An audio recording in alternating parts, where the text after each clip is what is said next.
আসসালামু আলাইকুম। আজকে অনেকদিন পর লাইভে আবার ক্লাস নিয়েছিলাম। লাস্ট হচ্ছে এসএসসি 25 সময়। আমি এতদিন বাসায় ছিলাম, আজকে আবার মেসে আসলাম। মেসে আসার পরে আজকে আবার তার উপর আবার রুটিন প্রকাশিত হয়েছে এসএসসি 26 ব্যাচের জন্য।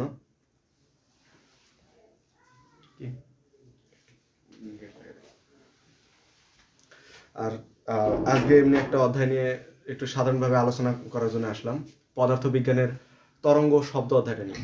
সে অধ্যায়ে এখন সময় কম, হাতে পরীক্ষার টাইম আছে মাত্র 2 মাস। তাই এখন শুধু আমি সূত্রগুলো একটু দেখাই দিয়ে আর কি অঙ্ক করব কিছু। তাহলে প্রথমে তরঙ্গ শব্দ।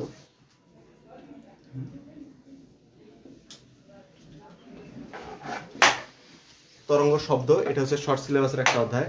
আর এই অধ্যায়ে মেন যে টপিকগুলো আছে সেগুলো হচ্ছে একটা সরল স্পন্দন গতি আছে, আর হচ্ছে তরঙ্গ রিলেটেড কিছু ম্যাথ আছে, এবং তারপরে আরো আছে এই অধ্যায়ে হচ্ছে প্রতিধ্বনি সম্পর্কিত ম্যাথগুলো।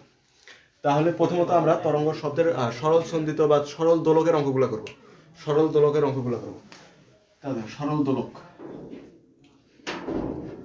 আচ্ছা, সরল দোলকের আগে সরল স্পন্দন গতিটা আগে চিনি। স্পন্দন গতি, সরল স্পন্দন গতি কি? কোনো একটা পর্যাবৃত্ত কণা যদি এমন হয় যে সে তার কালের অর্ধেক সময় নির্দিষ্ট দিকে এবং বাকি অর্ধেক সময় তার বিপরীত দিকে চলে, তখন তাকে বলা হয় সরল স্পন্দন গতি।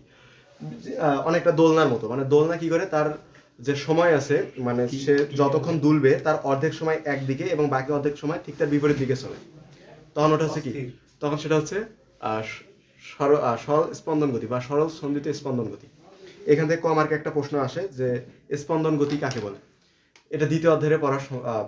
এটা মেইনলি দ্বিতীয় অধ্যায়ে পড়া, যে কোনো একটা পর্যাবৃত্ত কণা যদি তার কালের অর্ধেক সময় নির্দিষ্ট দিকে এবং বাকি অর্ধেক সময় ঠিক তার বিপরীত দিকে গতিশীল থাকে, তখন তাকে স্পন্দন গতি বলে। জিনিসটা হচ্ছে যেমন, মনে করো এটা একটা সরল দোলক দিয়ে আমরা কল্পনা করি। মনে করো একটা কোনো কিছুর সাথে সুতা দিয়ে একটা পেন্ডুলাম ঝোলানো আছে। এটা কি হবে? এই পেন্ডুলামটা মনে করো এম ভর বিশিষ্ট। এই পেন্ডুলামটা আমি মনে করো এইভাবে টেনে ছেড়ে দিছি। তাহলে কি করবে? এর সময়ের অর্ধেক সময় এইদিকে এবং বাকি অর্ধেক সময় এইদিকে এইভাবে দুলতে থাকবে। কালের অর্ধেক সময় একদিকে এবং বাকি অর্ধেক সময় ঠিক তার বিপরীত দিকে দুলতে থাকবে। তখন এটা হচ্ছে সরল স্পন্দন গতি। এটা দোলনার ক্ষেত্রে হয়, আবার স্প্রিং এর ক্ষেত্রে হয়। স্প্রিং এর ক্ষেত্রে এটা একটু পরে আসতেছি। তাহলে এখানে যে সুতার দৈর্ঘ্যটাকে এল দ্বারা প্রকাশ করা হয়। এল হচ্ছে এখানে সুতার দৈর্ঘ্য, আর এই এম বস্তুটার উপর একটা কিন্তু জি কাজ করতেছে, মানে অভিকর্ষ ত্বরণ কাজ করতেছে। একটা জি হচ্ছে অভিকর্ষ ত্বরণ। তাহলে একটা অভিকর্ষ ত্বরণ কাজ করতেছে। তাহলে এ কতক্ষণ দুলবে সেটা হচ্ছে এর পর্যায়কাল। এর পর্যায়কাল নির্ণয় করার সূত্র হচ্ছে টি সমান 2π√L/g। তাহলে এটা হচ্ছে সরল দোলকের ক্ষেত্রে পর্যায়কাল নির্ণয়ের সূত্র। সরল দোলকের দোলনকাল।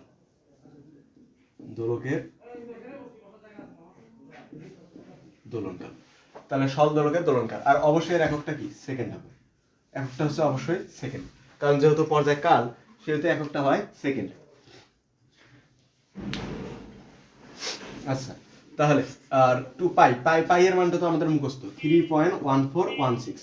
আর হচ্ছে এল এর মানটা দিয়ে দিবে সুতার দৈর্ঘ্যটা, আর জি এর মানও আমাদের মুখস্থ। এটা হচ্ছে আমাদের কনস্ট্যান্ট 9.8 মিটার/সেকেন্ড স্কয়ার।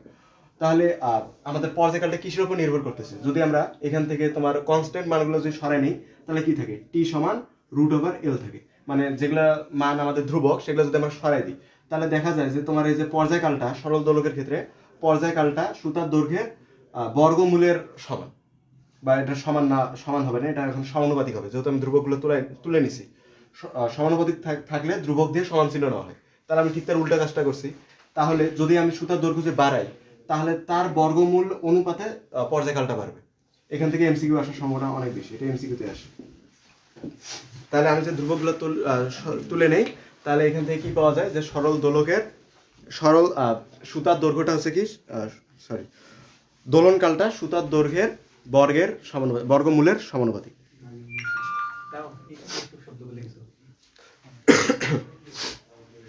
আচ্ছা, এটা আসলে সরল দোলকের সূত্র। কিসের ক্ষেত্রে? সরল দোলকের সূত্র আসলে এটা তোমার হচ্ছে কোন একটা দোলকের ক্ষেত্রে, সরল দোলকের ক্ষেত্রে। এখন এই বিষয়টা ঘটতে পারে আবার একটা স্প্রিং এর ক্ষেত্রে। এটা এখন মিশাই দেওয়া লাগবে। তাহলে এখন আমরা দেখি যে এটা এখন স্প্রিং এর ক্ষেত্রে হয়। স্প্রিং এর ক্ষেত্রে এখন একটু দেখি। মনে করো একটা স্প্রিং আছে, এটা হচ্ছে সেই স্প্রিংটা, এইভাবে মনে করো উপর নিচে এভাবে ঝোলানো আছে একটা স্প্রিং,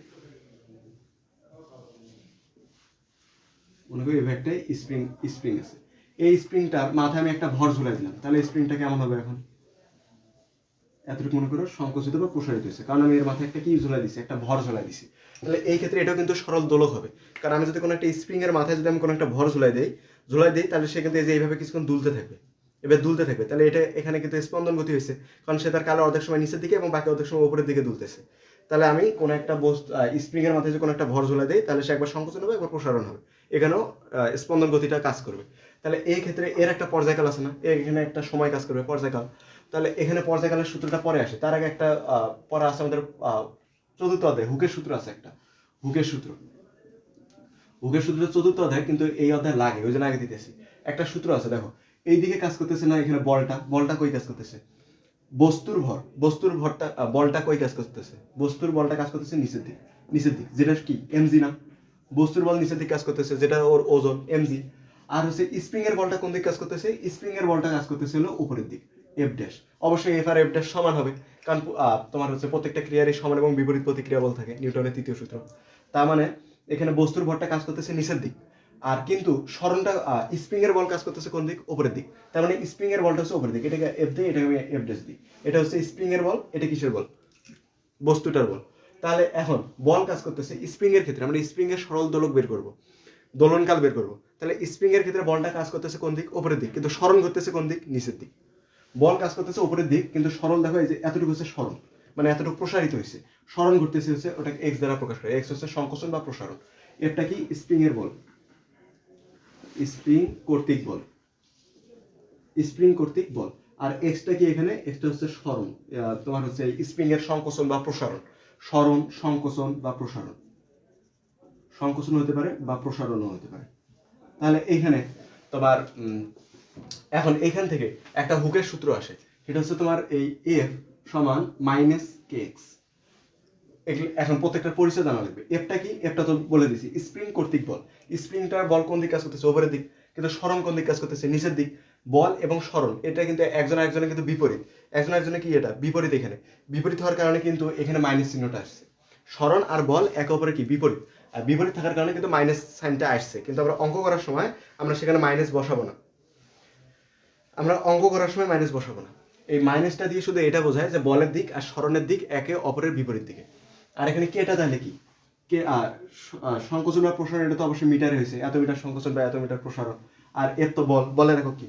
বলের একক হচ্ছে নিউটন, তাহলে এই কেটা কি? কেটা হচ্ছে তোমার স্প্রিং ধ্রুবক। প্রত্যেকটা এক এক স্প্রিং এর এক এক রকম স্প্রিং ধ্রুবক থাকে, সেটা তোমার ম্যাথের সময় দিয়ে দিবে যে স্প্রিংটির স্প্রিং ধ্রুবক এত। তাহলে এখানে এরও একটা স্প্রিং ধ্রুবক আছে, কে এর মান স্প্রিং ধ্রুবক। তাহলে আমরা অঙ্ক করার সময় ডাইরেক্ট করবো এফ সমান কি? কে এক্স। কিন্তু যখন আমরা মানে এটা যখন ভালোভাবে বুঝতে যাবো তখন মাইনাস দিতে হবে। মাইনাস দেওয়ার কারণ কি? বলের দিক আর সরণের দিক একে অপরে কি বিপরীত দিকে। তারপরে এই সূত্রটা দিয়ে আমাদের অনেক সময় কে এর মানটা বের করে নিতে হয়, কারণ এই যে তোমার স্প্রিং এর ক্ষেত্রে সরল দৈর্ঘ্যের সূত্র টি সমান 2π√m/k।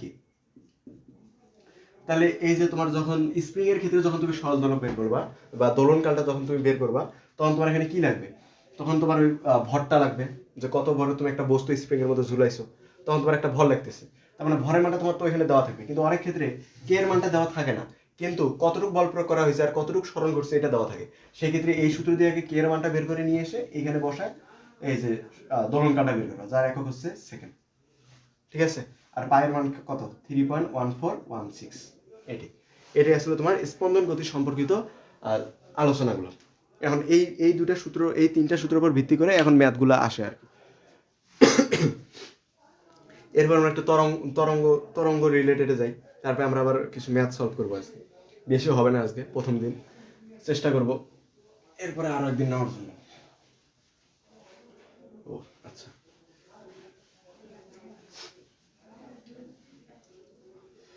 তাহলে অধ্যায়ের নামটা বেশি গেছে, তরঙ্গ শব্দ।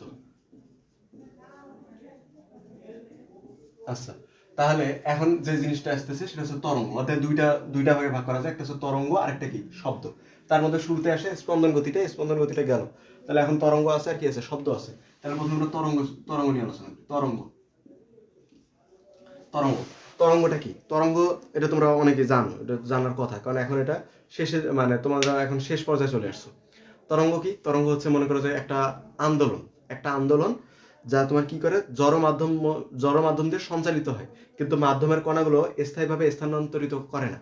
মানে কি হয় এখানে দেখো, মনে করো যে একটা লুঙ্গি তুমি 2 মাথা ধরছো, আমি 2 মাথা ধরছি, ধরার পর আমি এইভাবে একটা ঢেউ দিলাম, ঢেউটা তোমার হাত পর্যন্ত যাবে, কিন্তু আমি তো ঢেউ দিছি লুঙ্গির এই কণারের তোমার যে কণাগুলো আছে এই কণাগুলোর মধ্যে, এই কণাগুলো কিন্তু তোমার হাত পর্যন্ত যায়নি, কিন্তু আমি যে শক্তিটা এখানে দিছি শক্তিটা তোমার হাত পর্যন্ত গেছে।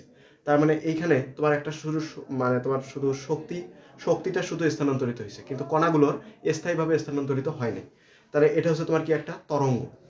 তরঙ্গ কি? তরঙ্গ হচ্ছে এক ধরনের পর্যায়বৃত্ত আন্দোলন, যা এক মাধ্যম থেকে আরেক মাধ্যমে শক্তি সঞ্চালিত করে, কিন্তু মাধ্যমের কণাগুলো স্থায়ীভাবে স্থানান্তরিত হয় না। তাহলে সেটা কি এখানে তরঙ্গ। তরঙ্গের কয়েকটা জিনিস আছে, সবগুলো এখন বলার সময় হবে না, আমি এখন মেইন কয়েকটা জিনিস বলি। সেটা যেমন তরঙ্গ দৈর্ঘ্য একটা আছে।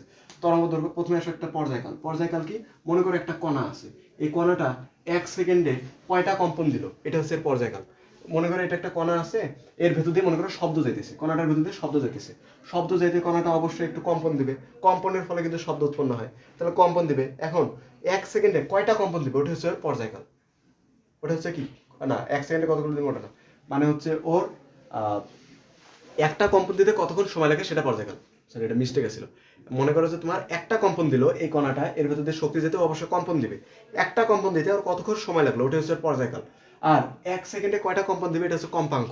কম্পাঙ্ককে প্রকাশ করা হচ্ছে এফ দ্বারা। এফ কি? কম্পাঙ্ক। কম্পাঙ্ক কি? যে 1 সেকেন্ডে কয়টা কম্পন দিবে ওটা হচ্ছে কম্পাঙ্ক। কম্পাঙ্কের একক হচ্ছে কি? হার্টজ। তারপর আরেকটা আছে তরঙ্গের বেগ। তরঙ্গ বেগ তরঙ্গ বেগ তরঙ্গ বেগ কি? তরঙ্গ বেগ হচ্ছে কোনো একটা কণা, তরঙ্গ সংশ্লিষ্ট কোনো একটা কণা তো এখানে অবশ্যই তোমার কোনো বেগ হয় না, কারণ তো কণাটা শুধু উপরে উঠবে আর নিচে নামবে, কণাটা যাবে না। তোমার এখানে তোমার কি হবে যে তরঙ্গ বেগটা কি? তরঙ্গ সংশ্লিষ্ট, তাই ভেবে পড়ো, তরঙ্গ সংশ্লিষ্ট কোনো একটা কণা 1 সেকেন্ডে যতটুকু দূরত্ব অতিক্রম করে, তরঙ্গ সংশ্লিষ্ট কোনো একটা কণায় 1 সেকেন্ডে যতটুকু দূরত্ব অতিক্রম করবে সেটা হচ্ছে আর কি তরঙ্গ বেগ। তরঙ্গের বেগের একক কি? Metre per second. বেগের একক তো মিটার পার সেকেন্ড। তারপর আরেকটা হচ্ছে পর্যায়কাল। পর্যায়কাল তো কইলাম, পর্যায়কাল একটা কম্পন দিতে কতক্ষণ সময় লাগে, একক হচ্ছে সেকেন্ড। পর্যায়কালের একক হচ্ছে সেকেন্ড। তারপরে আর কি আছে? আরেকটা আছে তরঙ্গ দৈর্ঘ্য। এটা প্রকাশ হচ্ছে আবার ল্যামডা দ্বারা। ল্যামডা হচ্ছে তরঙ্গ দৈর্ঘ্য। ল্যামডার একক হচ্ছে মিটার। ল্যামডাটা এখন বুঝে রাখো। মনে করো এটা একটা মাধ্যম, এর মধ্যে দিয়ে কোনো একটা শক্তি সঞ্চালিত হবে। তাহলে মনে করো সেই তরঙ্গটা মনে করো যে হচ্ছে এই তরঙ্গটা মনে করো যে এইভাবে যেতেছে তরঙ্গ।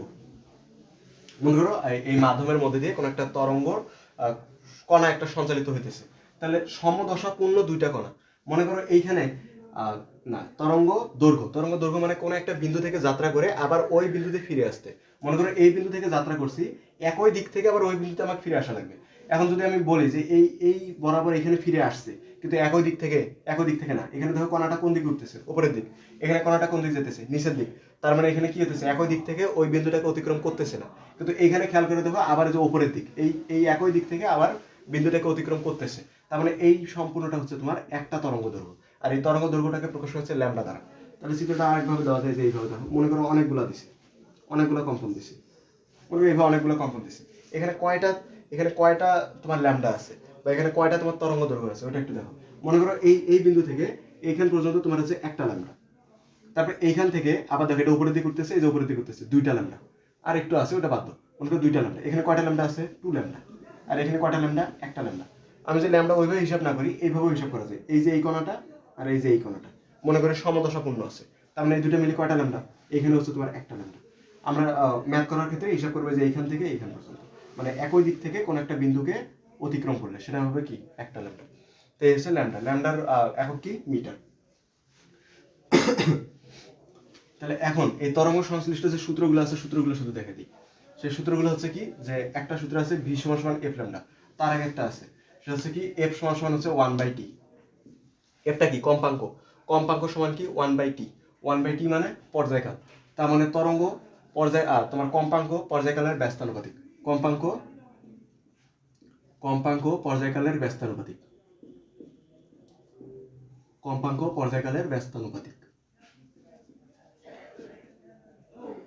এটা এমসিকিউতে আসতে পারে। কম্পাঙ্ক পর্যায়কালে ব্যস্তানুপাতিক। যদি পর্যায়কাল বাড়ে তাহলে কম্পাঙ্ক কমবে, যদি কম্পাঙ্ক বাড়ে তাহলে পর্যায়কাল কমবে।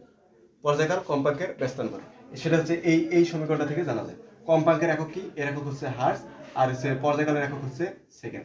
তারপর একটা আছে ভি সমান কি? F lambda. এখান থেকে কিন্তু আরেকটা ফর্মে যাওয়া যায়। তো এফ সমান যদি 1/t হয় তাহলে টি সমান হবে 1/f, কিন্তু এই দুইটা কিন্তু ব্যবহার করা হয়। একটা সূত্র আছে কি? ভি সমান এফ ল্যাম্ডা। ভিটা কি? ভিটা হচ্ছে তরঙ্গের বেগ, এফটা কি? এফটা হচ্ছে কম্পাঙ্ক, এফ হচ্ছে কম্পাঙ্ক, আর ল্যাম্ডাটা কি? ল্যাম্ডা হচ্ছে তরঙ্গ দৈর্ঘ্য। তাহলে এই কয়টা জিনিস। তাহলে আবার দেখো এফ এর জায়গায় কিন্তু আবার আমরা 1/t বসাইতে পারি। এখান থেকে আরেকটা সূত্র আসে, ভি সমান কি? 1/t lambda.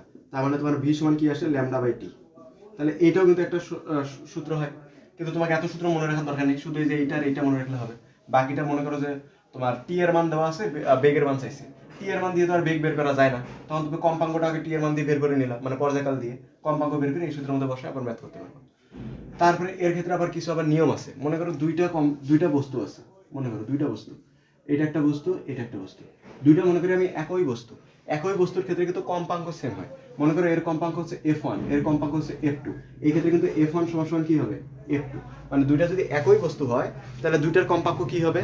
সেম হবে। মনে করো একটা বস্তুকে আমি প্রথমে এইখানে এই বস্তুটাকে আমি শব্দ করছি, এই বস্তুটাকে আমি এইখানে পানির মধ্যে একবার এখানে শব্দ করছি, তারপর আমি এই বস্তুটাকে আবার আমি মাটির মধ্যে মানে একবার বায়ুতে আমি শব্দ করলাম, তারপর আবার পানির নিচে যা শব্দ করছি। বস্তু যদি একই থাকে তাহলে ওর এফ এর মান সব জায়গায় সেম হবে। মঙ্গল গ্রহে নিয়ে যায় ওর শব্দ করলে ওর কম্পাঙ্ক সেম থাকবে, শুধু চেঞ্জ হবে কি? ভি চেঞ্জ হবে আর তরঙ্গ দৈর্ঘ্যটা চেঞ্জ হবে, কিন্তু ওর কম্পাঙ্ক কি থাকবে? সেম থাকবে। তার মানে এফ সমান আবার আমরা কি জানি? এখান থেকে আসলে এফ সমান কি আসা যায়? ভি সমান যদি এফ ল্যাম্ডা হয় তাহলে এফ সমান কি হবে? ভি বাই ল্যাম্ডা না? এফ সমান ভি বাই ল্যাম্ডা, তাহলে এফ ওয়ান সমান V one by lambda one, আর হচ্ছে এফ টু সমান কি? V two by lambda two. এইটা একটা সূত্র আসে যে দুইটা যদি একই বস্তুর মধ্যে যদি শব্দ করে, দুইটা ভিন্ন ভিন্ন জায়গায় শব্দ করা হোক, কিন্তু দুইটা যদি একই বস্তু হয় তাহলে সেক্ষেত্রে কম্পাঙ্ক দুটো সমান হয়। এফ সমান আমরা জানি আবার ভি বাই ল্যাম্ডা, তার মানে প্রথমটার ক্ষেত্রে V one by lambda one, দ্বিতীয়টার ক্ষেত্রে V two by lambda two. এটা একটা সূত্র। আরেকটা সূত্র এমন, ওটা করে দিই, এই সাইডে দিই, দেখো ছোট করে দিই বেগ। আবার মনে করো আমি ওই দুইটা বস্তু আছে, আমি মনে করি দুইটাকে দুইটা আলাদা আলাদা বস্তু, একটাকে মনে করো আমি প্রথমে পানিতে একবার শব্দ করলাম, আরেকবার আমি মনে করো বায়ুতে শব্দ করলাম, একবার পানিতে শব্দ করলাম, আরেকবার কই শব্দ করলাম? বায়ুতে। তাহলে আমি দুইবার শব্দ করলাম, তাহলে সেক্ষেত্রে কিন্তু তোমার না, সেক্ষেত্রে তোমার ওইটা হবে, ঠিক আছে, সেটা সমস্যা নেই।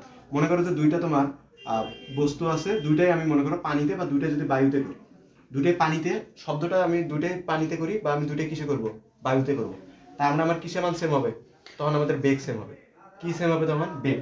তখন হবে ভি। যদি মাধ্যম যদি একই হয়, মানে দুইটা যদি পানিতে শব্দ করি বা দুইটা যদি আমি বায়ুতে শব্দ করি, তাহলে আমাদের মাধ্যম কি হলো?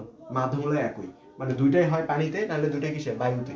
সেক্ষেত্রে আমাদের এর মনে করো তখন শব্দের বেগটা থাকবে ভি ওয়ান, এর থাকবে কি? V two. তখন শব্দের বেগ সমান। যদি মাধ্যম যদি সেম হয় তাহলে শব্দের বেগ সমান হবে। তাহলে ভি সমান আমরা কি জানি? F lambda.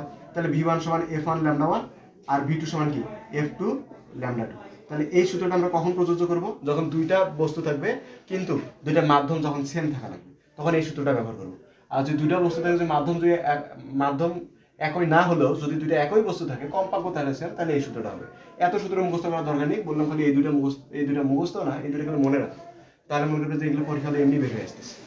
ঠিক আছে, একটু চেক করতে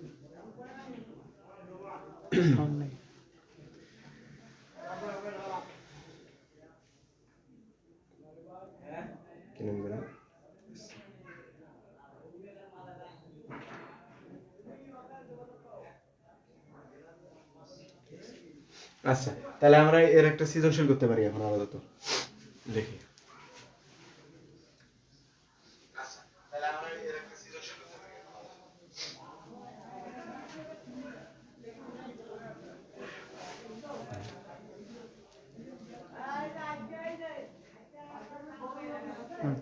আচ্ছা, এর একটা আরেকটা আছে, প্রতিধ্বনি জিনিসটা শেষ করে দিয়ে একটা সৃজনশীল করি একবার। তাহলে তরঙ্গ গেল। এবার যে জিনিসটা আছে সেটা হচ্ছে শব্দ। শব্দ কি? শব্দ হচ্ছে এক প্রকার শক্তি যা আমাদের কিসের অনুভূতি জন্মায়? শ্রবণের অনুভূতি জন্মায়। তাহলে আলো কি? আলো এক প্রকার শক্তি যা আমাদের দেখার অনুভূতি জন্মায়। তাপ এক প্রকার শক্তি যা আমাদের গরম বা ঠান্ডার অনুভূতি জন্মায়। এখানে আমাদের কি আছে? শব্দ হচ্ছে এক প্রকার শক্তি যা আমাদের কিসের অনুভূতি জন্মায়? গরম বা ঠান্ডার অনুভূতি জন্মায়। তাহলে শব্দ আমাদের শ্রবণের অনুভূতি জন্মায়। শব্দ হচ্ছে এক প্রকার শক্তি যা আমাদের কিসের অনুভূতি জন্মায়? শ্রবণের অনুভূতি জন্মায়। তাহলে দেখো, তাহলে শব্দ, এই অধ্যায়ে যে পড়াটা আছে সেটা হচ্ছে শব্দের। মানুষ সব কম্পাঙ্কের শব্দ শুনতে পারে না, মানুষ সকল কম্পাঙ্কের শব্দ শুনতে পারে না, মানুষ কিছু কিছু কম্পাঙ্কের শব্দ শুনতে পারে শুধু। মানুষের এটা হচ্ছে একটা শ্রাব্যতার সীমা, মানে শুনতে পারার সীমা আছে একটা। মনে করো আমরা যে পিঁপড়ার শব্দ কিন্তু আমরা শুনতে পারি না, তারা মনে করে যে মহাকাশের বাইরে যে শব্দগুলো হইতেছে এগুলো কিন্তু আমরা শুনতে পারি না। কারণ কি? কারণ এটা হচ্ছে আমাদের শ্রবণ সীমার বাইরে। মানুষের শ্রবণ সীমা কত? 20 হার্জ থেকে 20,000 হার্জ। এই কম্পাঙ্কের ভেতরে যেগুলো শব্দ হয় সেগুলো হচ্ছে মানুষ শুনতে পারে।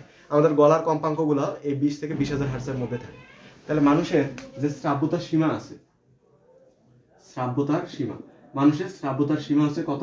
20 হার্জ থেকে 20,000 হার্জ। 20,000 হার্জ। এটা ম্যাথ করতে লাগে, এমসিকিউতে আসে।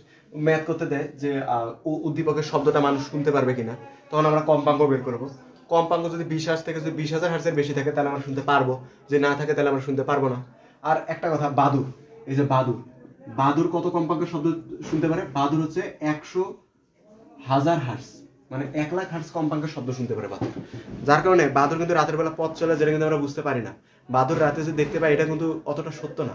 এটা তোমার হচ্ছে বাদুর হচ্ছে কম দেখতে পায় বা অনেক ক্ষেত্রে দেখতে পায় না। ক্ষেত্রে বাদুর কি করে? রাতের বেলা যখন পথ চলে তখন সে শব্দ তৈরি করে, এই কম্পাঙ্কের শব্দ তৈরি করে। যে কম্পাঙ্কের শব্দটা অবশ্যই এটা অনেক বড়, এই শব্দটা কি হবে? সামনে যে কোনো একটা বস্তু থাকে ওইখানে বাধা পেয়ে ওর কানে আবার আসে, ওর কানে দ্বিতীয়বার শোনা যায়। ওটা একটু পরে আমরা শুনবো প্রতিধ্বনি। ওই প্রতিধ্বনির মাধ্যমে কানে আবার শব্দটা আসে, তখনও বুঝতে পারে কি যে সামনে কোনো একটা বস্তু আছে, আমার ধীরে দিক পরিবর্তন করতে হবে, বা সামনে এমন কোনো একটা বস্তু আছে যেটা আমার খাবার যোগ্য। ও এইভাবে ওর শিকার ধরে, আর এইভাবেই ও রাতের বেলা পথ চলে। আর বাদুরের এই শব্দগুলো মানুষ শুনতে পারে না। তারপরে পিঁপড়া অবশ্যই 20 হার্জের কম কম্পাঙ্কের শব্দ উৎপন্ন করে, যেটা আমরা শুনতে পারি না। তাহলে এখানে কি যে মানুষের শ্রাব্যতার সীমা, এটা কিন্তু মানুষ, বাদুরের না। মানুষের শ্রাব্যতার সীমা 20 হার্জ থেকে 20,000 হার্জ। আর তোমার যে বাদুর আছে, বাদুর 100,000 হার্জ কম্পাঙ্কের পর্যন্ত শব্দ শুনতে পারে বা শব্দ তৈরি করতে পারে। তারপরে আছে তোমার যে একটা আছে তোমার প্রতিধ্বনি। শব্দের পরে এই প্রতিধ্বনিটা আগে বুঝাইলে সব সহজ হয় না। প্রতিধ্বনি, প্রতিধ্বনি কি? প্রতিধ্বনি মনে করো যে কোনো একটা উৎস আছিল, এটা মনে কোনো একটা মাইক আছিল, মাইক তো হয়নি, মনে করো যে কোনো একটা মাইক আছিল, কোন একটা মাইক আছে, এই মাইক থেকে মনে করো শব্দ উৎপন্ন হয়েছে। শব্দ উৎস, এটা উৎস হিসেবে আমার মুখ হইতে পারে, যেটা হইতে পারে। শব্দ উৎপন্ন হয়েছে, শব্দ উৎপন্ন হওয়ার পর সামনে মনে করো কোনো একটা দেওয়াল আছে, তাহলে কি করলো? কোনো একটা উৎস থেকে শব্দটা আলাদা হয়ে কোথাও বাধা পেয়ে আবার যদি ফিরে আসে এবং ওই শব্দের যদি পুনরাবৃত্তি করে, তখন এটাকে প্রতিধ্বনি বলে। মানে কোনো একটা শব্দ মূল থেকে কোনো একটা শব্দ আলাদা হয়ে সেই শব্দ কোথাও বাধা পেয়ে যদি আবার তার পুনরাবৃত্তি করে, তখন তাকে কি বলে? প্রতিধ্বনি বলে। সংজ্ঞাগুলো এখন দিতেছি না, আগে থেকে পড়ালে সংজ্ঞা সহ পড়াইতে পারে। তাহলে এটা কি? প্রতিধ্বনি। প্রতিধ্বনি প্রতিধ্বনি কিন্তু প্রতিফলনের পরে কিন্তু সৃষ্টি হতেছে, এখানে প্রতিফলন ঘটতেছে, কোথাও বাধা পেয়ে ফিরে আসাটাই হচ্ছে প্রতিফলন, যেটা অষ্টম অধ্যায়ে বিস্তারিত আছে। তাহলে এখানে প্রতিফলনের ফলে প্রতিধ্বনির সৃষ্টি হয়। এটা কিন্তু এমসিকিউতে একবার আসছিল যে কিসের কারণে প্রতিধ্বনিটা সৃষ্টি হয়? প্রতিফলনের ফলে প্রতিধ্বনির সৃষ্টি হয়। এখানে দেখো, মনে করো শব্দটা ফিরে আসে নাই, সেক্ষেত্রে কিন্তু সূত্র আলাদা। মনে করো এখানে কোনো একজন ব্যক্তি আসলো, এই ব্যক্তি এখান থেকে শব্দ উৎপন্ন করছে, এই ব্যক্তিটা এখান থেকে শব্দ উৎপন্ন করছে, শব্দটা এখানে গেছে। যদি বলে যে ওই ব্যক্তি, বা এইভাবে না দিই, আমি জিনিসটা আরেকভাবে দেখাই। মনে করো যে এখানে একটা মাইক আছিল, মনে করো একটা হচ্ছে মাইক আছিল, এই মাইকের শব্দটা এই ব্যক্তিটা শুনতেছে, কতক্ষণ পর শুনবে এমনও কিন্তু প্রশ্ন আসতে পারে। এটা হচ্ছে ডি সমান ভিটি, ডি সমান সরি, হ্যাঁ ঠিক আছে, ডি সমান হচ্ছে ভিটি। এই সমান ভিটি বানানো, এখানে ডি সমান ভিটি। ডিটা কি? ডিটা হচ্ছে তোমার এই ডিস্টেন্স, এই ব্যক্তিটা আর এই যে প্রতিফলকের মধ্যবর্তী দূরত্ব, ডিস্টেন্স। আর বেগটা কি? এখানে শব্দতে এই যা বায়ুর মধ্যে শব্দ কত স্পিডে যাইতেছে, কত বেগে যাইতেছে, ওটা হচ্ছে ভি এর মান। আর টিটা কি? কতক্ষণ পর শব্দটা উনি শুনবে, এইটা। কিন্তু প্রতিধ্বনি ক্ষেত্রে দেখো, শব্দটা প্রথমে এখানে যাবে, গিয়ে এখানে একটা ডি অতিক্রম করলো, বাধা পাবে, তাই ফিরে আসবে, তার মানে আরেকটা ডি অতিক্রম করলো, তার মানে এখানে কি হইতেছে? 2D। 2D সমান কি? ভিটি। তাহলে ডিটা কি হয়ে যাবে? 2D হয়ে যাবে। এটা কিসের ক্ষেত্রে? প্রতিধ্বনি ক্ষেত্রে। প্রতিধ্বনি ক্ষেত্রে কি? 2D সমান ভিটি। আর যদি প্রতিধ্বনি না হয় তাহলে ডি সমান কি? ভিটি। এখন এই যে শব্দের বেগে ভিটাকে নিয়ে একটু এখানে আবার আলোচনা আছে। এখন এইটুক মিশে দেয়, এইটুকু আশা করি ক্লিয়ার। এখন হচ্ছে তোমার এখানে তোমার একটা কি বললাম? শব্দের বেগ। তাহলে আসো একটা শব্দের বেগ নিয়ে আলোচনা আছে। শব্দের বেগ। বায়ুতে হোক পানিতে হোক, কোন একটা মাধ্যমে শব্দ 1 সেকেন্ডে কতটুকু দূরত্ব অতিক্রম করে, ওটা হচ্ছে তোমার শব্দের বেগ। মনে করো শব্দের বেগকে কি দ্বারা প্রকাশ হয়? ভি, এটা তো আমরা জানি। মনে করো বায়ু মাধ্যমে শব্দের বেগ হচ্ছে তোমাদের বের করা লাগে, কারণ বায়ু মাধ্যমে তার বায়ুর তাপমাত্রার উপর নির্ভরশীল। শব্দের বেগটা কিসের উপর নির্ভর করে? তাপমাত্রার উপর নির্ভর করে, আবার বায়ুর ঘনত্বের উপরেও কিন্তু নির্ভর করে। তাপমাত্রার উপর নির্ভর করাটা এখন আমাদের বেশি জরুরি। তাপমাত্রার উপর নির্ভর করে কিভাবে দেখো, তোমার হচ্ছে ভি সমানুপাতিক রুট ওভার টি, মানে তাপমাত্রার বর্গমূলের সমানুপাতিক। তাপমাত্রা বর্গমূলের সমানুপাতিক হচ্ছে তোমার বায়ুতে শব্দের বেগ। এখান থেকে সূত্র আছে v1/v2 সমান রুট ওভার t1/t2। এইটা এখন আমাদের একটা কথা মনে রাখা লাগবে যে 0°C তাপমাত্রায় 0°C তাপমাত্রায় বায়ুতে শব্দের বেগ, তাপমাত্রায় বায়ুতে শব্দের বেগ 330 metre per second, 330 metre per second. তার মানে যদি তাপমাত্রাটা থাকে 0°, তখন বায়ুতে শব্দের বেগ কত? তখন বায়ুতে শব্দের বেগ হচ্ছে 330 মিটার পার সেকেন্ড। কিছু কিছু বই এটা 332 দেওয়া আছে, তুমি অঙ্কের মধ্যে খেয়াল করবো। উদ্দীপক যে 332, এই লাইনটা দিয়ে যদি এখানে যদি 332 দেয়, তাহলে 332 দিয়ে করবো, আর যদি না দেয় তাহলে 30 দিবা, আর 30 দিলে তো 30 দিবে। তাহলে মনে করো এখান থেকে আমরা একটা শর্ট ম্যাথ করি। মনে করো এমন হলো যে 30°C তাপমাত্রায় বায়ুতে শব্দের বেগ কত? তাপমাত্রায় বায়ুতে শব্দের বেগ কত? শব্দের বেগ কত? মনে করো এমন একটা প্রশ্ন দিল যে 30°C তাপমাত্রায় বায়ুতে শব্দের বেগ কত। এমন একটা প্রশ্ন কিন্তু নাও দিতে পারে, না দিয়ে কিন্তু আবার এমন করতে পারে যে অঙ্ক করার সময় এখানে তাপমাত্রা দিয়ে দিছে, প্রতিধ্বনি যেখানে সৃষ্টি হতেছে ওইখানে তোমার তাপমাত্রা দিয়ে দিছে 30°C। তাহলে ওই তাপমাত্রায় তোমার বায়ুর বেগটা অবশ্যই জানা লাগবে। ওই তাপমাত্রায় বায়ুর বেগটা দেখো কিভাবে বের করে। এই সূত্র দিয়ে v1/v2 সমান রুট ওভার t1/t2। এইটাকে আমি একটা শর্ট ফর্মে এনে দিই, কারণ অনেক তোমার ক্যালকুলেশন টাইম বেঁচে যাবে। দেখো আমরা জানি কি, এটা হচ্ছে তোমার t1 এর মান, এটা সবসময় তোমার কিসের মান? t1 এর মান। এটা সবসময় হচ্ছে তোমার v1 এর মান। এটা t1 এর মান, ওটা v1 এর মান। এটা তুমি t2 ধরলে ওটা তোমার v2 ধরা লাগবে। আর যেটা তোমার দেওয়া থাকবে ওটা হচ্ছে মনে করো তোমার t2 এর মান। যদি তোমার বেগ দেওয়া থাকে, তাপমাত্রা চাই, তাহলে তোমার v2 এর মান দেওয়া আছে। ঠিক আছে, এবার দেখো তাহলে এবার খেয়াল করো, তাহলে আমরা এখন কিসের মানটা বের করবো? যেহেতু শব্দের বেগ চাইছে, তাহলে আমরা অবশ্যই কিসের মানটা বের করবো? v2 এর মানটা বের করবো। তাহলে এখান থেকে v2টা রেখে বাকিগুলো ওদিক পাঠিয়ে দিই। দুই পাশে তুমি উল্টায় দাও, দেখি কি হয়। v2/v1 সমান রুট ওভার t2/t1। তাহলে আমি v1টা এদিক ভাগ করে আছে, ওদিকে কি হবে? গুণ হবে। তাহলে কি হলো যে v2 সমান v1 into root over t2/t1। তুমি ডাইরেক্ট এই সূত্রটা ব্যবহার করে অঙ্ক করবে। অঙ্ক করলে করতে পারো, সমস্যা নেই। কিন্তু যদি তোমার গ নাম্বারে শুধু আসে এমন একটা প্রশ্ন, তাহলে তোমাকে এভাবে সম্পূর্ণটা করা লাগবে। কিন্তু তোমার যে প্রতিধ্বনি করার সময় যদি তোমার শুধু ভি এর মানটা বের করা লাগে, তাহলে তুমি ডাইরেক্ট এইটুক দিয়ে বের করতে পারো। বা এখান থেকে তুমি একটু খেয়াল করো, তাহলে এখান থেকে যদি আমাদের বলতো যে 405 মিটার পার সেকেন্ড বেগ হতে কত তাপমাত্রা লাগবে, সেক্ষেত্রে আমাদের কিসের মান বের করা লাগতো? t2। তাহলে এখান থেকে আমরা t2 এর মানটা বের করে নিয়ে আসি। দেখো আমরা অলওয়েজ t1 এর মান জানি, v1 এর মান জানি। আমাদের হয় t2 হবে, নাহলে v2 হবে। তাহলে এখান থেকে আমরা দেখি আমরা কিসের মান বের করবো? আমরা t2 এর মানটা বের করবো। a স্কয়ারটা এদিকে আসলে কি হবে? রুটটা এদিকে আসলে কি হবে? a square. তার মানে t1/t2 সমান ওদিক কি থাকে? v1/v2 এর উপর কি? a square. রুটটা ওদিকে কি হলো? a স্কয়ার হলো। তাহলে আমরা কিসের মান বের করবো? t2। উল্টাই দাও, t2/t1 সমান v2/v1 এর উপর কি? a square. তাহলে t2 থাকলে v1, t1টা ওদিকে কি হয়ে যাবে? গুণ হয়ে যাবে। তাহলে v2/v1 স্কয়ার। এটা দিয়ে তুমি t2 বের করতে পারবে, মানে তাপমাত্রা বের করতে পারবে। তাহলে তাপমাত্রা বের করার সূত্র এটা, আর তোমার শব্দের বেগ বের করার সূত্র হচ্ছে এটা। এখন তুমি কখন কোনটা বসাবো? তুমি খালি মনে রাখবা 0°C তাপমাত্রায় বায়ুতে শব্দের বেগ 330 মিটার পার সেকেন্ড, পানিতে 1493 না 90 মিটার পার সেকেন্ড, এমন কিছু একটা, ওটা অঙ্কের মধ্যে দেওয়া থাকবে। তাহলে এতটুকু আপাতত আমাদের জানলেই হবে। এই ম্যাথটা তো করলাম না। তাহলে 30°C তাপমাত্রায় অবশ্যই তাপমাত্রাটাকে ক্যালভিনে নিতে হবে। টি এর মান কিসে নিতে হবে? ক্যালভিনে নিতে হবে। সেলসিয়াস থেকে ক্যালভিনে নিতে হবে। সেলসিয়াসের সাথে 273 যোগ করলে ক্যালভিনে আসে। সেলসিয়াসের সাথে কত যোগ করলে? 273 যোগ করলে। তাহলে আমি এটা মিশাই দিলাম, মিশাই দিয়ে এখানে জাস্ট অঙ্কটা করে দিতে হবে। এটা মিশাই দিলাম। তাহলে দেখো এই শর্ট অঙ্কটা আমরা করি। এটা দেওয়া আছে আমাদের কিসের মান? t2 এর মান। t2 এর মান দেওয়া আছে, আমরা v1 এর মান বের করবো। তাহলে আমরা কি বের করলাম? এখন v2 এর মান বের করবো। v2 সমান কি? v1 into root over t2/t1। t2/t1 এটা আমরা শর্ট ফর্ম বের করলাম। চাইলে তুমি প্রথম থেকে করে বাকিটা বের করে নিয়ে আসতে পারো, তোমার ইচ্ছা। তাহলে এখানে v1 এর মান কত? ওই যে 330 ইনটু রুট ওভার t2 এর মান কত? t2 এর মান 30°C। 30 বসায় না, আবার 30 এর সাথে কত যোগ করে লিখবে? 273। কত হয়? 303 কেলভিন। 303 কেলভিন। অবশ্যই অ্যানসারটা কিসে লাগবে? ক্যালভিনে লাগবে। আর সেলসিয়াসের সাথে 273 যোগ করলে ক্যালভিনে হয়। তাহলে কত হবে এই জায়গায়? 303 ডিভাইড বাই t1 এর মান কত? t1 এর মান 0°। 0°, এটা এখানে 0 বসানো যাবে না কিন্তু। 0°র সাথে তুমি অবশ্যই কত যোগ করে লাগবে? 273। তাহলে এটা ক্যালভিনে আসবে। তাহলে কত হয়? 273 কেলভিন। তাহলে 273 কেলভিন। এটা এখন ক্যালকুলেশন করে শুধু বসাই দিবে, এখানে শেষ। অত মিটার পার সেকেন্ড হবে। এখানে আর কিছুই নেই, এতটুকুই। তারপরে দেখো এবার প্রতিধ্বনি সূত্র দেখাইছি আর তাপমাত্রার সম্পর্কে দেখাইছি। এখন আমরা একটা সৃজনশীল করবো।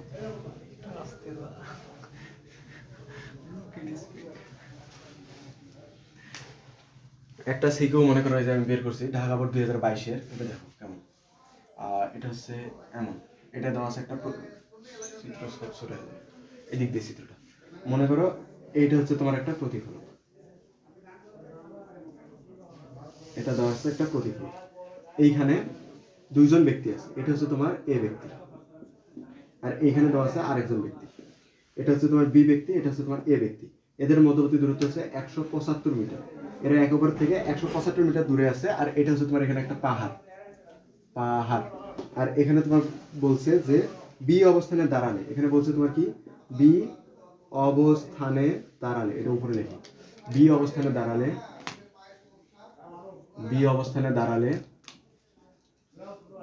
দাঁড়িয়ে শব্দ করলে দিই, বি অবস্থানে দাঁড়িয়ে শব্দ করলে কি বলছে যে শব্দ করলে 1.085 সেকেন্ড পর প্রতিধ্বনি শোনা যায়। প্রতিধ্বনি শোনা যায়। আমার এই প্রশ্ন একটা মিস্টেক মনে হতেছে, কারণ এখানে বাইরের তাপমাত্রাটা দিয়ে দেয় নাই। যেহেতু দিয়ে দেয় নাই, তাই আমরা মনে করবো ওই 330 মনে করবো, কারণ এখানে কোনো প্রকার তাপমাত্রাটা দেওয়া হয় নাই। এখানে বাইরের তাপমাত্রা দেওয়া হয়নি, ওই জন্য আমরা 330 দিয়ে আমরা কাজ করবো। তাহলে দেখো কি বলছে, ক নাম্বার বলছে বিস্তার কি, এখানে আলো বসছে, দেখা যায়, সমস্যা নেই। আচ্ছা, তাহলে দেখো আমাদের কি বলছে এখানে, ক নাম্বারে প্রশ্ন আসছিল বিস্তার কাকে বলে, এটা বাদ দাও। এটা কোন বোর্ড? ঢাকা বোর্ড 22, কিন্তু ঢাকা বোর্ড 22। গ নাম্বারটা আমি আগে লিখি, ক খ বাদ দাও। এ অবস্থানে দাঁড়ানো ব্যক্তি প্রতিধ্বনি শুনতে পারবে কিনা, এ ব্যক্তি প্রতিধ্বনি শুনবে কিনা, শর্টকাট দেবেন, এ ব্যক্তি প্রতিধ্বনি শুনবে।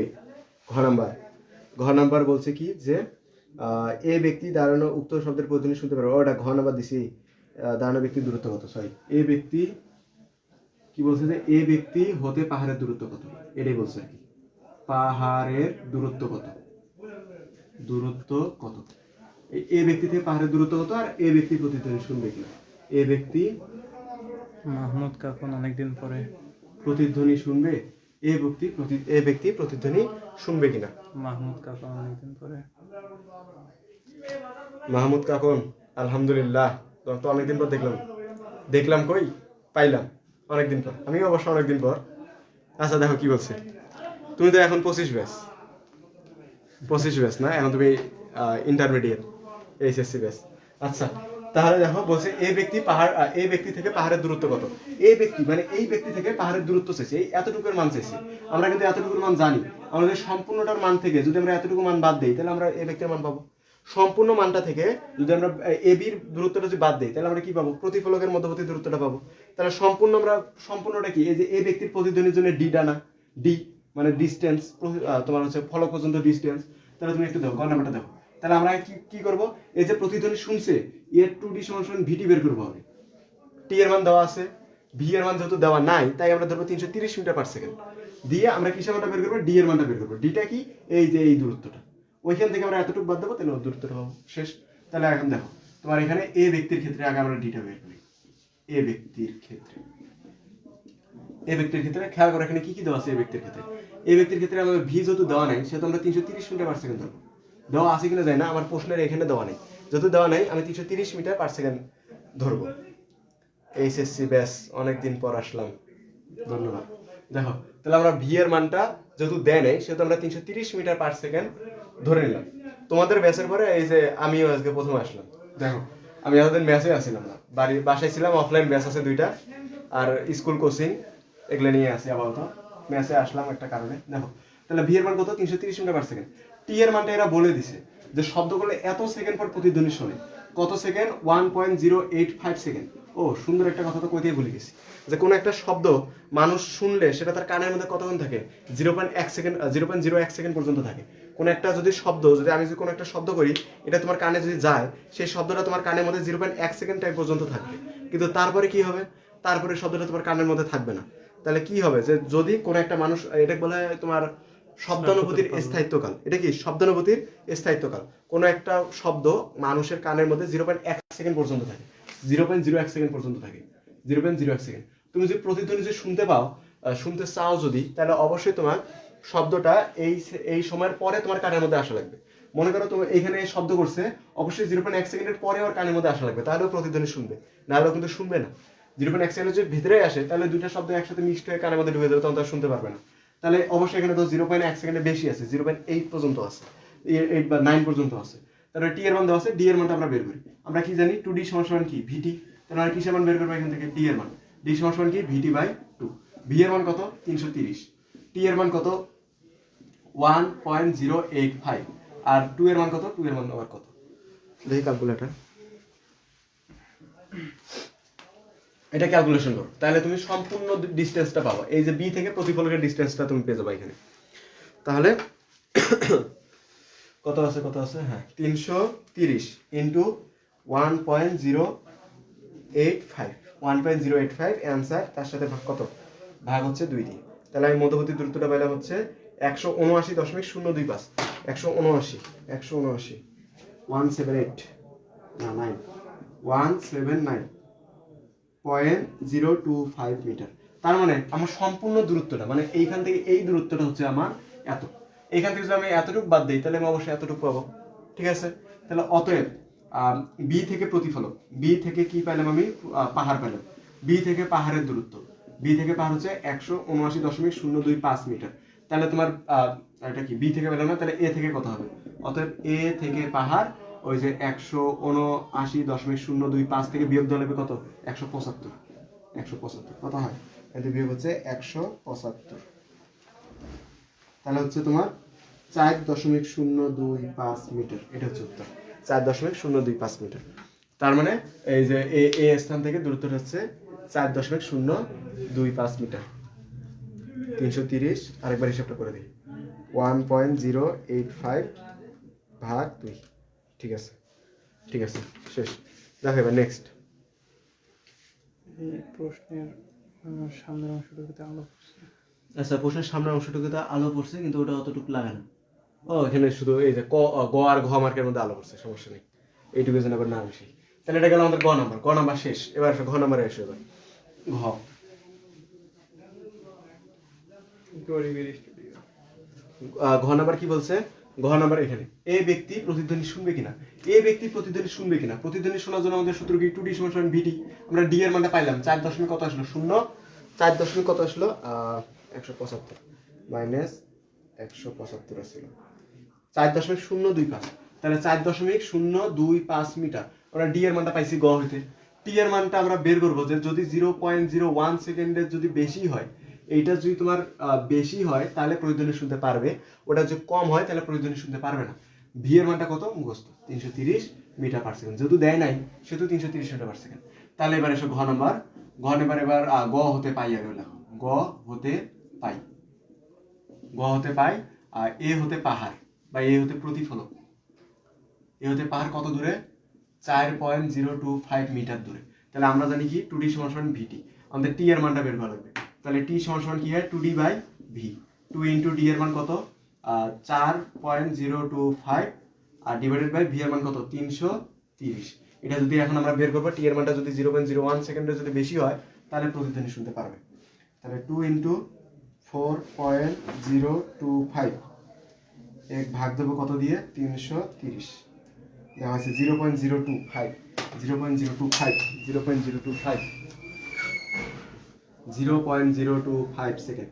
দেখো এটা 0.1 সেকেন্ডের বেশি না, 0.1 সেকেন্ডের বেশি না। যেহেতু টি এর মান, টি সমান 0.025 সেকেন্ড, সেকেন্ড যেটা হচ্ছে বড় 0.01 সেকেন্ড, তাই প্রতিধ্বনি শুনবে, তাই প্রতিধ্বনি শুনতে পারবে, শুনতে পারবে। অঙ্ক শেষ। প্রতিধ্বনি থেকে এই রিলেটেড অঙ্কগুলোই বেশি আসে। আর এই অঙ্কগুলো খুব ছোট হয় আর খুব সহজ হয়। এবার তরঙ্গ রিলেটেড একটা সিকিউ করব। তরঙ্গ রিলেটেড, তরঙ্গ তরঙ্গ তরঙ্গ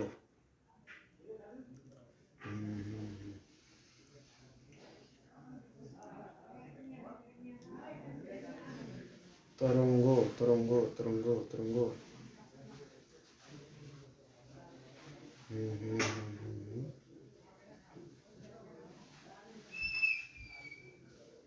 দাঁড়াও বের করতেছি। স্যার বসেন একটু।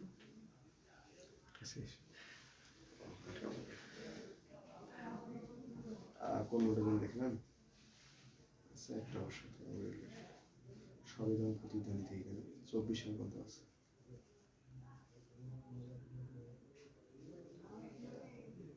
গাইডটা দেখলে ভালো লাগবে।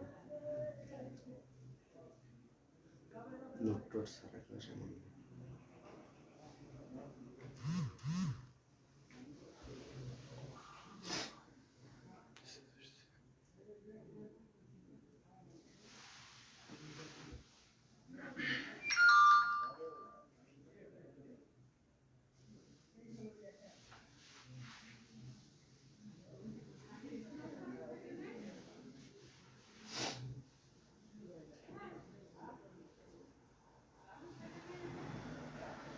আচ্ছা, এরপরে একটা পাইছি আমি, এটা হচ্ছে দিনাজপুর 2024 সালের। দিনাজপুর 2024 সালে, এটা দেখি আমি। দিনাজপুর 24, দিনাজপুর 24 না 23 দেখলাম, যেটাই হোক। দিনাজপুর দিনাজপুর দিনাজপুর, হ্যাঁ ঠিক আছে, দিনাজপুর 24, DINJ 24। এই প্রশ্নটা হচ্ছে এমন যে, মনে করেন এমন যে সুশলাকা থেকে সৃষ্ট শব্দের, সুর শলাকা, শলাকা হতে সৃষ্ট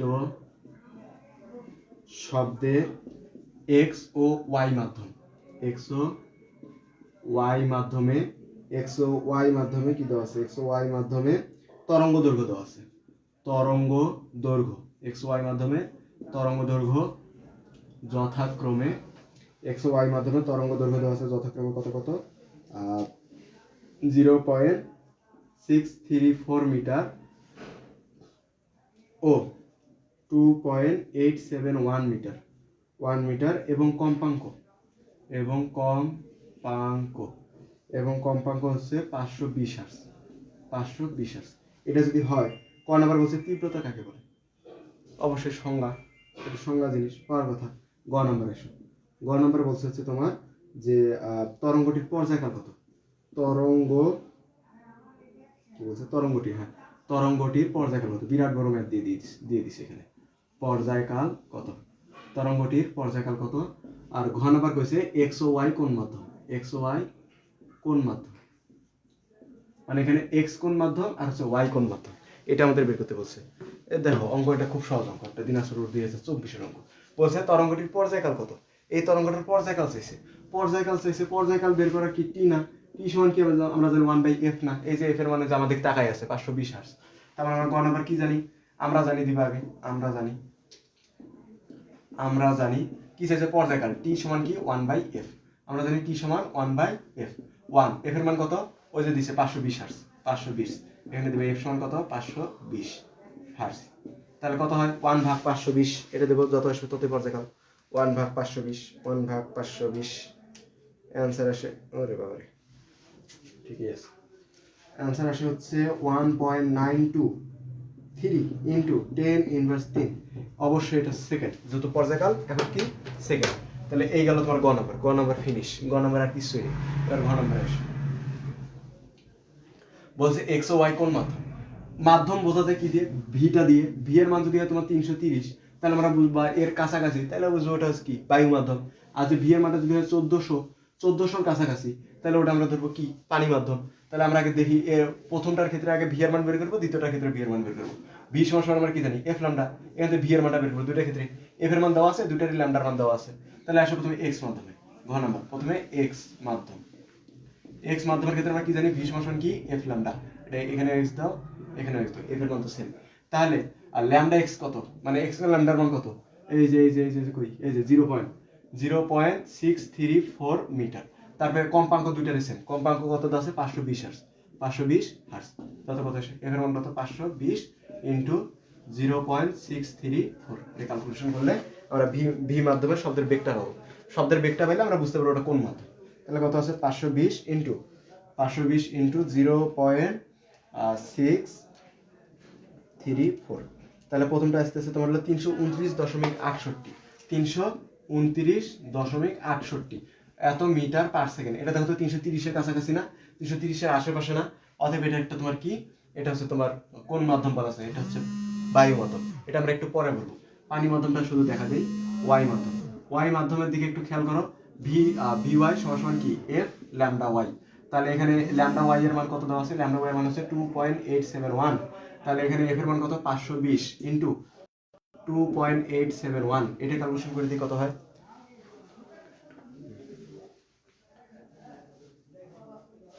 তাহলে 520 ইন্টু 2.87 আসে হচ্ছে 1492.4, 1492.4 মিটার পার সেকেন্ড। তো দেখো এটা কিন্তু অনেকটা পানির মতো, মানে পানির আশেপাশে দেখা যায়। অতএব এটা হচ্ছে বায়ু, এটা হচ্ছে পানি। অতএব এক্স হচ্ছে বায়ু মাধ্যম, এক্স হচ্ছে বায়ু মাধ্যম এবং ওয়াই হচ্ছে পানি মাধ্যম। ওয়াই হচ্ছে পানি মাধ্যম, এক্স হচ্ছে বায়ু মাধ্যম এবং ওয়াই হচ্ছে এখানে পানি মাধ্যম।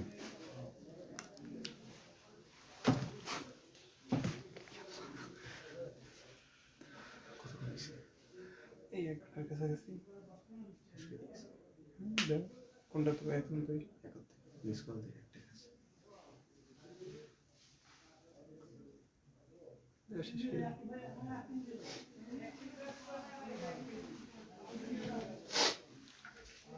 তাহলে এই ছিল আজকের সময় স্বল্পতা, মানে আমি একটু ব্যস্ত আছি, হুট করে ম্যাচের মধ্যে আসছি, দেখি কয়দিন থাকলে ক্লাস নেব, সমস্যা নাই। তাহলে আজকে এই পর্যন্ত থাক। এই চ্যাপ্টারটার মধ্যে এই রিলেটেড কোয়েশ্চেনগুলো আসে। ইনশাল্লাহ যদি আমি পরীক্ষার আগে যদি লাইভ নেই, নেওয়ার সম্ভাবনা আছে, যদি আমি তোমাদের পরীক্ষার সময়গুলোতে যদি আমি লাইভ নেই, তাহলে দেখবো যে এই অধ্যায়ে যত সিকিউ আছে, যত নিয়মের সিকিউ আছে, সব এইখানের মধ্যে এই বোর্ডের মধ্যে করে দেবো সব সিকিউ, যদি আমি আসি তোমাদের পরীক্ষার সময়। পরীক্ষার ওই সময়টার মধ্যে শুধু এই 25 ব্যাচের সময় একটা এক্সপিরিয়েন্স আছে, ওরা জানে রাত জেগে হলো আমরা সিকিউগুলো শেষ করে দিছি, সিকিউগুলো প্র্যাকটিস করেছি। ওই টাইমটা শুধু প্র্যাকটিসে। এখন আমি জাস্ট একটা রিভিশন দেওয়ালাম, এখানে কিছুই পড়াইনি, খালি রিভিশন দেওয়ালাম। এগুলো তোমরা সবাই জানো, শুধু আমি একটা ছোট্ট করে শুধু একটা রিভিশন দিয়ে দিলাম। তাহলে আজকে এই পর্যন্তই। নেক্সট ক্লাসে ইনশাল্লাহ আবার দেখা হবে। হ্যালো, আসসালামু আলাইকুম। কি খবর সবার? আশা করি তোমরা সবাই ভালো আছো। তোমরা হচ্ছে এসএসসি 2026 ব্যাচ। তো আমাদের যাত্রাটা শুরু হয়েছিল 2025 ব্যাচকে নিয়ে। ওদেরকে মোটামুটি একটা ভালো রকমের সাপোর্ট দিছি এবং ওদের কাছ থেকে শুনলে তোমরা জানতে পারবা যে আমরা আসলে কতটা সাপোর্টিভ ছিলাম আমাদের পক্ষ থেকে। অনেক মোটামুটি প্রত্যেকটা পরীক্ষাতে ওদের একটা ভালো প্রিপারেশন আমরা নিয়ে দিছিলাম। তো তোমাদের নিশাদ ভাইয়া হচ্ছে দীর্ঘদিন বাড়িতে থাকার কারণে আমাদের এই প্ল্যান প্রোগ্রামটা বন্ধ ছিল মাঝখানে। তো আবার সে ব্যাক করছে ম্যাচের মধ্যে। আশা করি সে কিছুদিন থাকবে। তো এর মধ্যে চেষ্টা করব তোমাদের কিছু গুরুত্বপূর্ণ অধ্যায় বা হচ্ছে গুরুত্বপূর্ণ কিছু জিনিস তোমাদেরকে শেখায় দেওয়ার জন্য। তো তোমরা যারাই এই ভিডিওটা দেখবা এবং যাদের সামনে এই লাইভটা যাবে, তোমরা অবশ্যই কমেন্ট করে জানাই দিবা যে তোমাদের এরপরে কোন অধ্যায়টা নিলে ভালো হয়। যেহেতু সে বেশ কয়েকটা ব্যাচকে পড়াইছে, তার একটা ভালো রকমের অভিজ্ঞতা আছে, এই কারণে তোমরা চাইলে তোমাদের ভাইয়ের কাছ থেকে কিন্তু যে অধ্যায়গুলো তোমাদের কঠিন লাগে বা যে অধ্যায়গুলো তোমাদের বেশি প্রয়োজন, এগুলো তোমরা কিন্তু তার কাছ থেকে করাই নিতে পারো। ওকে, আর আমি ইনশাল্লাহ বায়োলজি ক্লাস দেওয়া শুরু করতে পারি আর কিছুদিন পরে। একটু ঝামেলার মধ্যে আছি, আর কয়েকটা দিন পরে আমি ইনশাল্লাহ বায়োলজি ক্লাস দেওয়া শুরু করবো এবং চেষ্টা করবো তার পাশাপাশি বাকি সাবজেক্টগুলো মেক আপ করার জন্য। ওকে, তো আজকে এই পর্যন্তই। সবাই ভালো থাকো, সুস্থ থাকো এবং অবশ্যই ভিডিওটা তোমাদের বন্ধুদের মাঝে শেয়ার করে দাও।